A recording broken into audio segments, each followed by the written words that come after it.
After her sensational arrival on the art scene at the Venice Biennale in 2005, Joana Vasconcelos was the first female artist invited to present her work at the Château de Versailles in 2012. Her bombastic, fantastical installations have since flourished in galleries, museums and public spaces. Her latest, The Tree of Life, and its 100,000 hand-woven leaves, has taken root here in the chapel in the grounds of the Château de Vincennes. Joana Vasconcelos, hello. Now, Tree of Life, like many of your pieces, is site-specific in dialogue with the Château de Vincennes, the chapel, its grounds. And I believe there's an important woman who's linked to the history here as well. Can you tell us about how she inspired you? Well, there are two women in this project. Caterina de Medicis was an amazing woman in her time that understood that connections were very important, dialogues, and art was very important to make the world a better place. And the result of her politics is that she finished this building and she intervened a lot in the art world. And so in respect to her, I think this piece pays an homage to that dimension that she had, and to see that everything is interconnected and you can value things by putting them all together. We have the myth of Daphne. It all started in Villa Borghese when I thought of doing the tree that Daphne has become into. And then that project never happened. And during COVID and confinement, I sent my teams home, and I said, and everybody was like, well, what shall we do? We don't have anything to do at home. And I said, well, let's start embroidering some leaves. The mythological story of Daphne, the nymph who was transformed into a tree, was captured by Bernini in the early 17th century in that masterful sculpture. 300 years later, how do you see the elements of that story, some of the big ideas in that story, in dialogue with your work? I think the myth of Daphne has an important aspect, which is she decided for her own life and her own destiny. She didn't want to be a victim of, the historical situation, and she decides that she'd rather be a tree than to be married with somebody that she didn't love. And I think that's, very contemporary in the aspect that women can decide for themselves what they want, like Caterina de Medicis.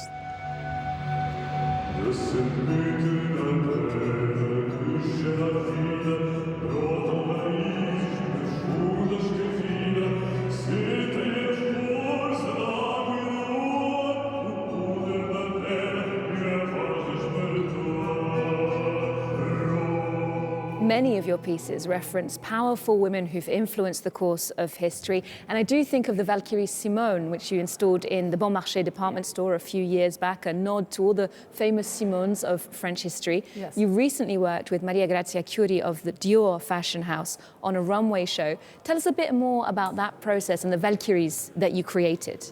The Valkyries are, again, they pay an homage to an important woman in history, and the Valkyries themselves, being Norwegian tradition, they are flying goddesses and have the power to bring back alive brave warriors.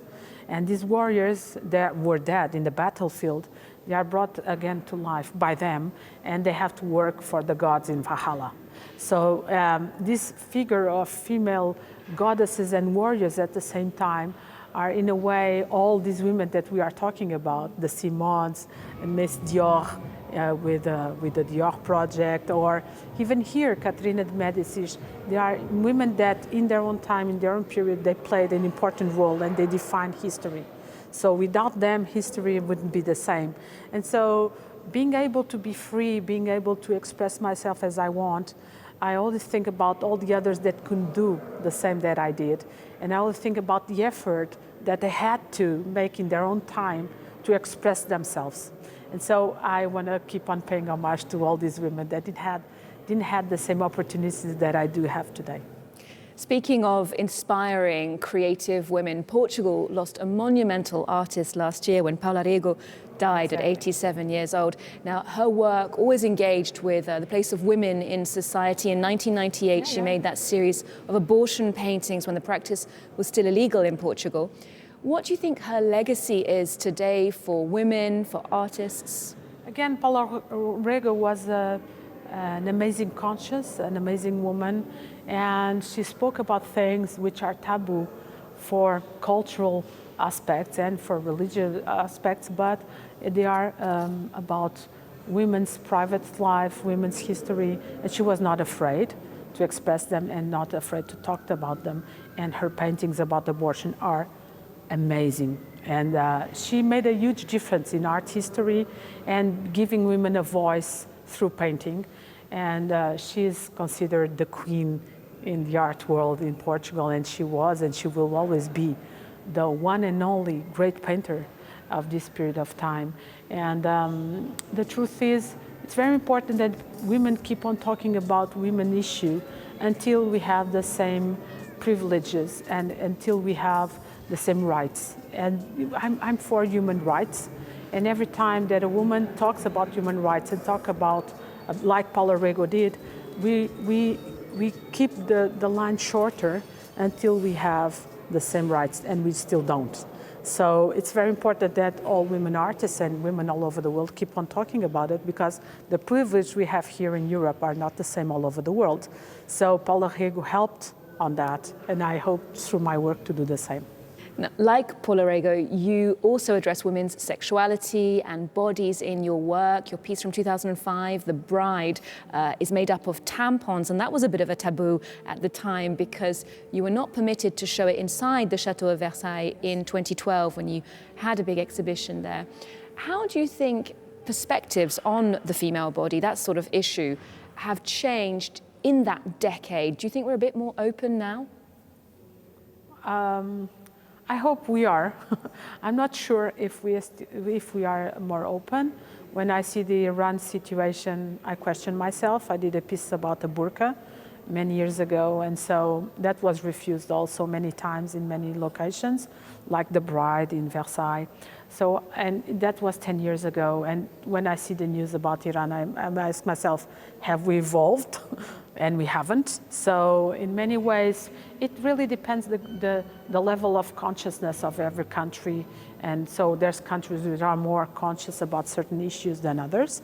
And evolution is not done, it doesn't evolve in the same way in every country. And so therefore, I hope that, as I told before, I hope that humankind is able to have an equal system for everybody, and that everybody has the same human rights. That's what I aim for, and I want to play my part in it. But I think evolution is happening, and therefore I think we are better than we were 10 years ago. But when I look to other countries, I say, okay, these guys still have a lot to do. Now, your work has always showcased the incredible craftsmanship or craftswomanship of Portuguese tradition. It's very important to you. But I wonder, at a time of laser cutting instead of hand cutting, of 3D printing, of artificial intelligence, do you think that the laborious handmade crafts are still going to be viable financially, practically in the future? I think we live in an amazing time for that sense, where technology plays an important role in evolution. And it's very important that technology keeps on evolving because it brings so many things and good things to humanity. At the same time, we have to value tradition and the savoir-faire and the handmade things. So we live in a very bipolar world between crafts and technology. Therefore, I like to value and to show that you can do both. This piece is very crafts, but it's very technological too. Without it, it wouldn't have light. So I put together technology and crafts together, but I emphasize in crafts and not on technology. Normally, crafts are, the boring and poor parents, and technology is the fancy aspect of life. But I say the other way around. Sustainability is not to look far, is to look close. And if you look close into your country, if you look close into your materials that are developed in your country, and if you can even do them in your home with your family, you're reducing your footprint in the world. So that's what I do. I don't look far. I don't go, finding things elsewhere. I use the things that are around me. In some traditions, the tree of life represents a sort of cosmic connection between all living things. Yes. And given the recent pandemic, did you develop a new philosophy, a new knowledge of those links between individuals, communities, societies? artists. What would your philosophy be? Well, when I arrived here during pandemics, I had the apocalypse in the vitrailles. And I said, oh my God, I end up in a church that has the apocalypse.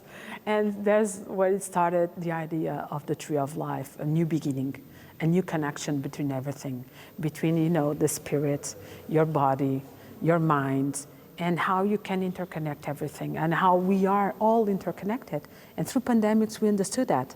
It was very funny. We had a day in the week, Thursdays, that we would meet together, the studio people, and we opened like a Zoom where we would get together and meet everybody in their own homes. And we thought, oh, let's do this for the studio.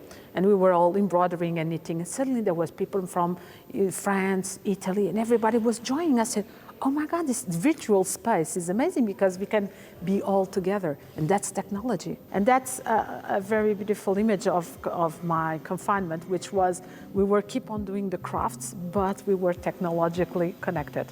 Joana Vasconcelos, thank you very much. Thank you.